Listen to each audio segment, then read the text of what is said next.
You know what they say? Sex is not everything, but when you're not having it, it is everything.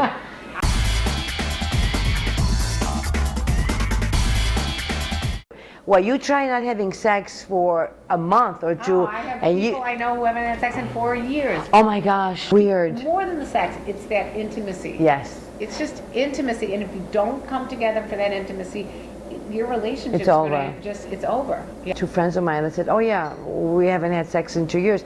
And I just about spit my food out and I said, what?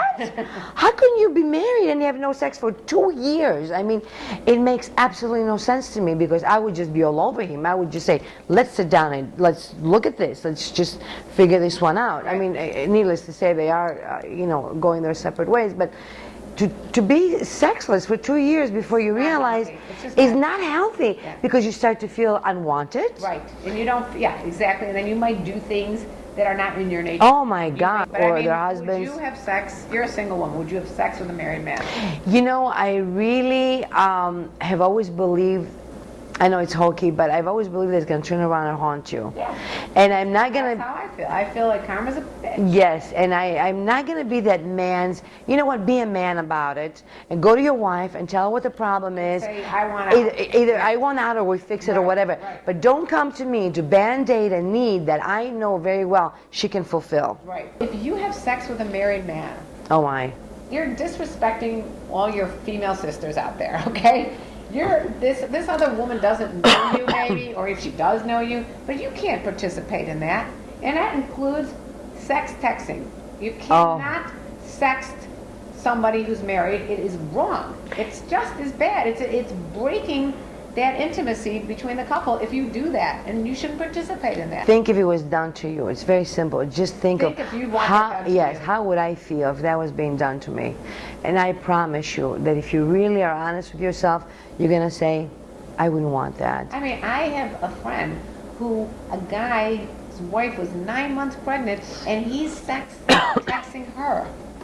And I'm like, what are you participating in right now here? What is this man telling her? What is he doing? Yeah. He's saying, oh, she's pregnant and we can't get into it, she's this, or she doesn't satisfy me. Oh, really? What would you want a 9-month pregnant woman to satisfy you in, what, other than just surviving the day of blow, But these men think it's, my wife doesn't understand me. How many times have we heard that? Never go taking someone else's bling bling, which would be the man or the woman at this point. It doesn't belong to you. It may belong to you for 20 minutes or a night or 2 nights, but it will turn around and bite you in the ass. Sooner or later, somebody's going to get hurt. You're going to feel... we're not coming from a very conservative standpoint. Oh gosh, no. I mean, we're talking... We are very liberal-minded. Oh yes. Free people. And what we're saying applies not just in a marriage, but in a relationship. If you're in a committed relationship with someone, you have no business flirting and moving away from that with someone else. I've had a situation where it was done to me, obviously, and being the detective that I am, and the smart woman that I am. And we always recommend you do your homework and be of course, and I did do my homework. Don't be the fool. And I called, and you'd be surprised, and I'm sure I'm not the only person in the world. What I was told by her was, I never knew that he was married. That you existed. Yeah. I never knew that you were married. He told me you were separated, or because it was a couple of instances. And how did you feel when he? You know what? This out? Crushed. It didn't bother me. The physical part of it, Karen, with him and her, didn't bother me as much as what he said about me or us. Or what he didn't say. He neglected to say that to get to where that to me was more hurtful than anything else. Denying your existence. Yes. Yeah. I became an invisible being and a banshee that, how dare you go looking for something, and I was even told if you're going to look, you're going to find. So I've been on that other end of the receiving end. That's to be my fault. That's a terrible thing to feel that somebody betrayed you. I put out videos every Wednesday on my YouTube channel, KarenLee. Subscribe.